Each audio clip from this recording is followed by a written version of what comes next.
Bad guys get what they deserve. From a young age, since we were toddlers, we were taught that if somebody is bad, they deserve to be punished. It's a sentiment that has stuck with us throughout our entire lives. If you don't eat your vegetables, you don't get ice cream. If you cheat on a test, you get suspended. If you park illegally, you get a ticket. If you break a law, you go to jail. We have been conditioned to think that punishment is how we keep ourselves in line.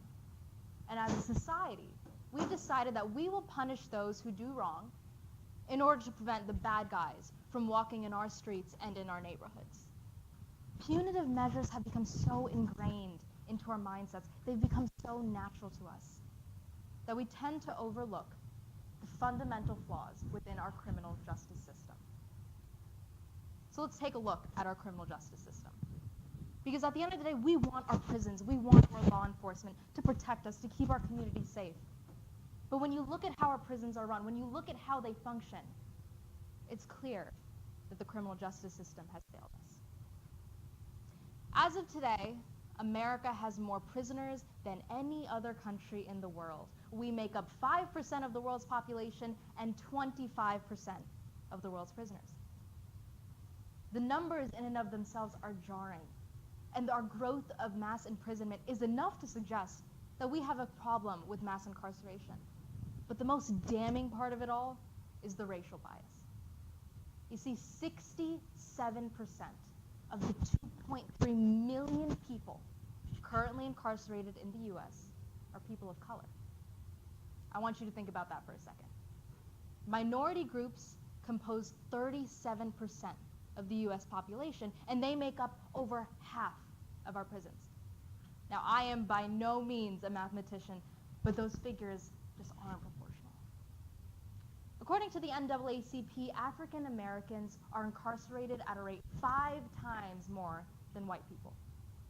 And when people hear that statistic, they tend to assume that, oh, black people must have higher arrest rates because they commit more crimes. But that couldn't be farther from the truth. Let's take a look at drug convictions, for example. Most of our prisoners today are incarcerated due to drug-related crimes. When you look at the research, when you look at the studies conducted by the Department of Justice, by scholars, writers, activists, you find that white people and black people use and sell drugs at almost identical rates. However, black people are 6 times more likely to be arrested for a drug-related charge. And ladies and gentlemen, it's not a coincidence. There is an unequivocal prejudice against people of color, especially African Americans, within our justice system. In her book, The New Jim Crow, Michelle Alexander found that the U.S. currently imprisons a larger percentage of its black population than South Africa did at the height of the apartheid. The reason this problem is so vast, so deeply ingrained within our culture, is because every element of our criminal justice system is plagued with some form of institutionalized racism. From our prosecutors, to our prison cells, to our police officers. We live in a society where an unarmed black youth could stand in front of a police officer, raise his hand, say, "Hands up, don't shoot," and still end up on the floor dead. We live in a society where if that same kid is lucky enough to survive his arrest, he faces a world of oppression and suffering inside of our prisons. Because inside of our prisons, we treat inmates in an almost subhuman capacity. Because when people are incarcerated, we don't consider them people anymore. We brand them with the title of criminal. We say to these people, we will deny you this job because you are a criminal. We will deny you these government benefits because you are a criminal. We will deny you the right to vote because you are a criminal. And at the end of it all, you will be ostracized. You will be segregated because you are a criminal. We were raised with the idea that prison is what keeps us safe, that prison is how we operate as a danger-free society. So people tend to grow a little uncomfortable when we think about the fact that prison doesn't actually do much to deter crime.